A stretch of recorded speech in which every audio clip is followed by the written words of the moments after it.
Monsieur le Président, voici tout juste un an, les rebelles lançaient dans l'est du Congo une offensive qui devait leur permettre d'occuper une partie du territoire national et d'y faire régner un climat d'insécurité et parfois même de terreur. Depuis, l'armée nationale congolaise paraît avoir bien repris la situation en main. Pourriez-vous nous faire le point sur l'état actuel de la rébellion? La rébellion au Congo est pratiquement enrayée. Il reste bien entendu quelques poches qui sont vouées soit à la fin ou à la reddition inconditionnelle. Se dire donc que l'armée nationale a la situation en main.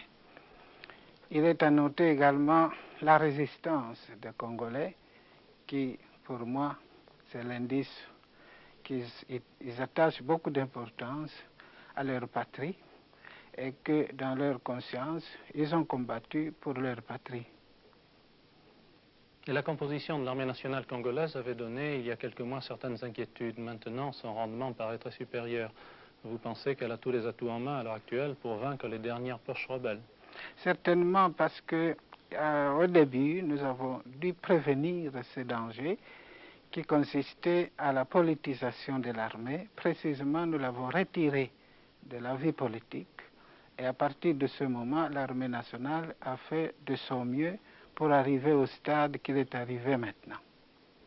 Pensez-vous avoir encore besoin des mercenaires pendant quelque temps? Nous avons fait des accords d'assistance technique, n'est-ce pas, avec des pays amis qui nous fourniront les instructeurs. Il s'agit toujours de cette question de réorganisation de notre armée qui actuellement atteint un niveau tel que vous voyez le résultat auquel il arrive.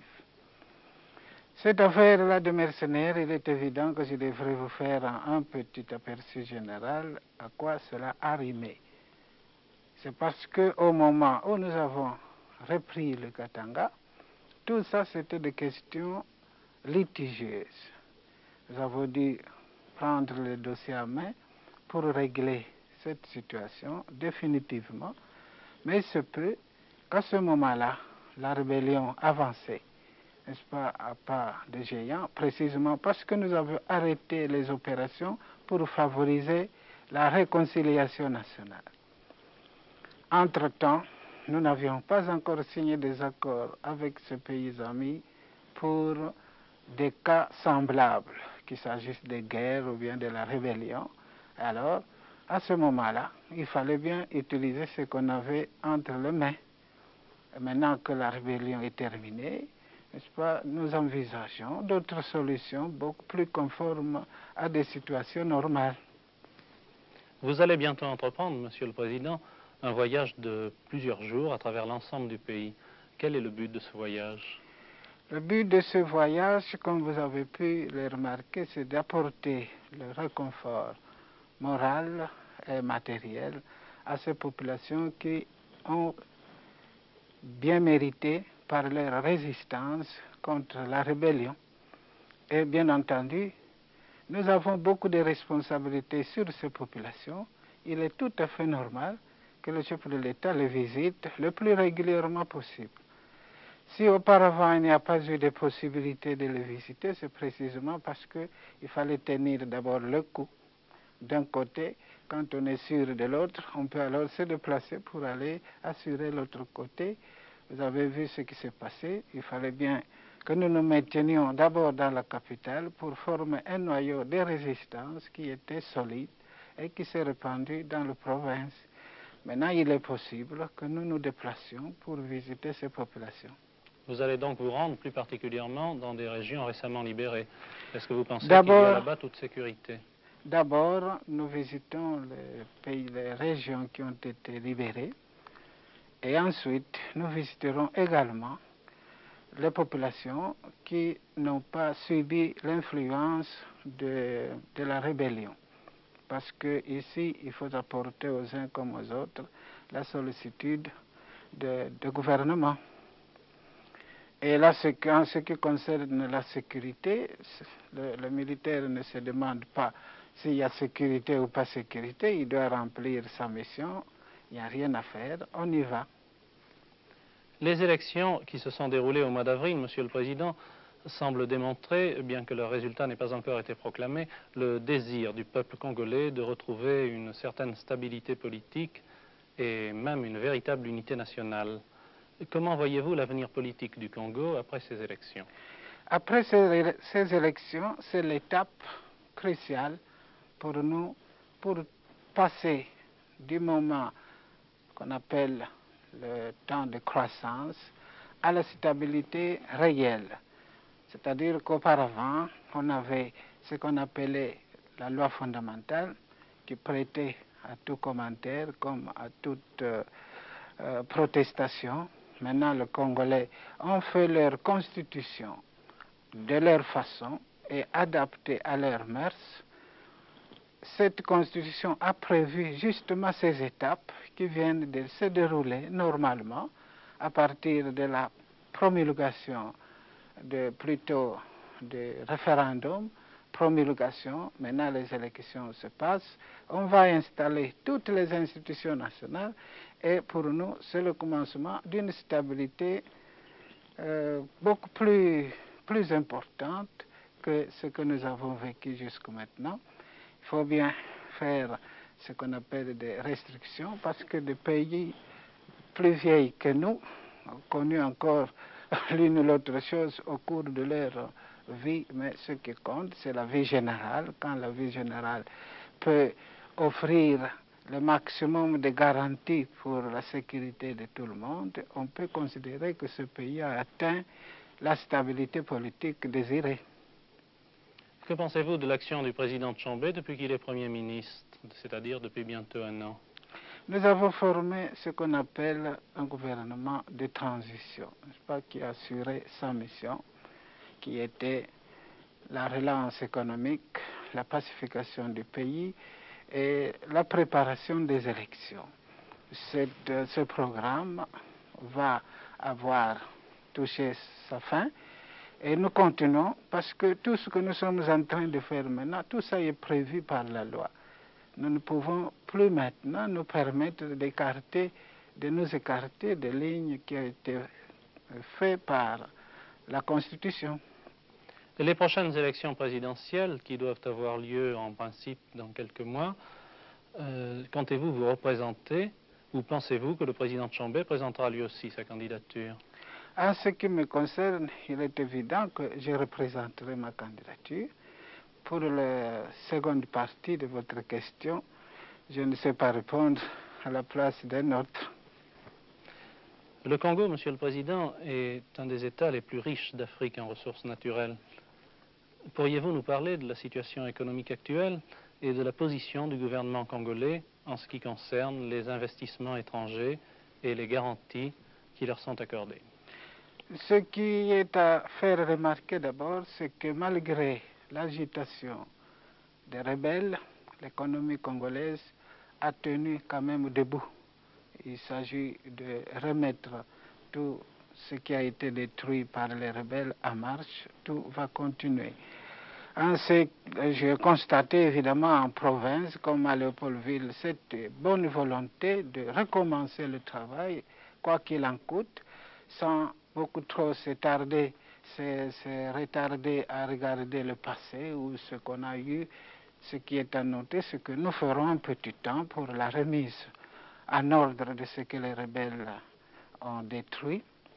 Mais les investisseurs ont maintenant une raison de plus, si vous voulez, une garantie de plus, que nous pouvons donner les garanties qu'ils désirent. Bien entendu, tout dépend parce que je sais que depuis que nous sommes indépendants, on n'a pas cessé. Il y a eu un moment où on a cessé d'investir, mais à partir de 62, on a recommencé les investissements. Ça continue jusqu'à maintenant et nous avons beaucoup de gens qui sollicitent pour investir au Congo et c'est un bon signe. Là, comme je faisais remarquer, il lui fallait évidemment que d'autres commencent parce que tout ça c'est relatif. Il y en a qui croiraient que l'investissement au Congo est impossible, tandis que d'autres, enfin les idées sont partagées de telle façon qu'il y en a qui font beaucoup de confiance au Congo et ils viennent, d'autres relatif, ils ne viennent pas encore, mais nous espérons que tout le monde viendra parce que ce qui est humainement possible à promettre comme garantie, nous l'avons fait et la Constitution l'a fait également. Monsieur le Président, le 26 mai dernier, M. Moïse Tshombe a signé à Abidjan un accord qui fait du Congo un partenaire de l'OCAM, l'Organisation commune africaine et malgache.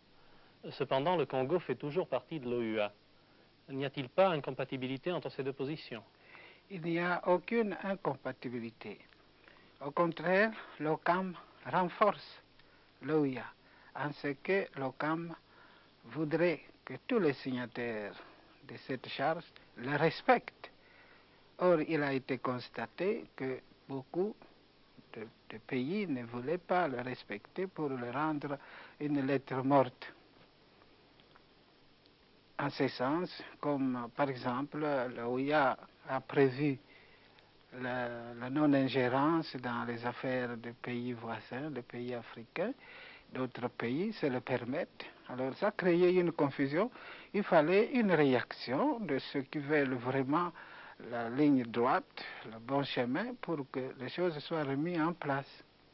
Que pensez-vous en particulier de l'action de certains pays qui mènent contre le gouvernement du Congo-Léopoldville une action particulièrement virulente en le traitant de néocolonialiste, d'impérialiste et d'autres accusations de ce genre? Bien entendu, si ce n'était que ces épithètes, n'est-ce pas, cela n'inquiéterait pas le Congo. Mais je sais bien que ce sont, en ce qui concerne les pays africains, ce sont des pays frères qui, du jour au lendemain, ils peuvent de nouveau reprendre leurs anciennes amitiés. Vous avez connu dans l'histoire, par exemple, à côté de nous, à Brazzaville, dans l'affaire de sécession katangaise, il y avait une palabre, mais après, nous nous sommes bien entendus et la situation était rétablie. Il en sera de même de la situation actuelle. C'est pas les Congolais d'en face, comme d'ici, s'entendront bien un jour.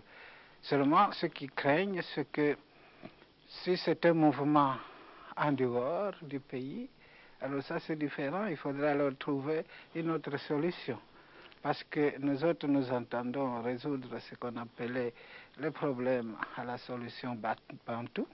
Si ce n'était, bien entendu, que les Africains eux-mêmes, si ce n'était que les Congolais eux-mêmes de deux faces. Mais s'il y a d'autres histoires en dehors de cela, ça c'est une autre affaire. Alors il faudra envisager une solution particulière.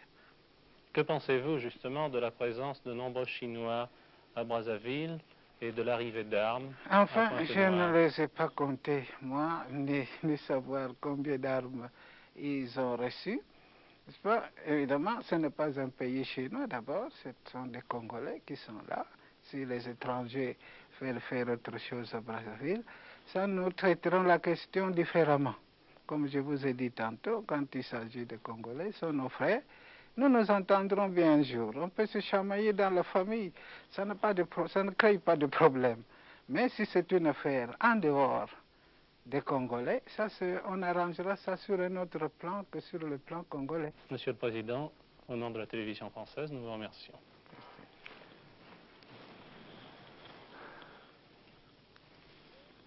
Puis-je vous poser encore une question, Monsieur le Président, concernant Monsieur l'abbé Youlou, président de la République du Congo-Brazzaville.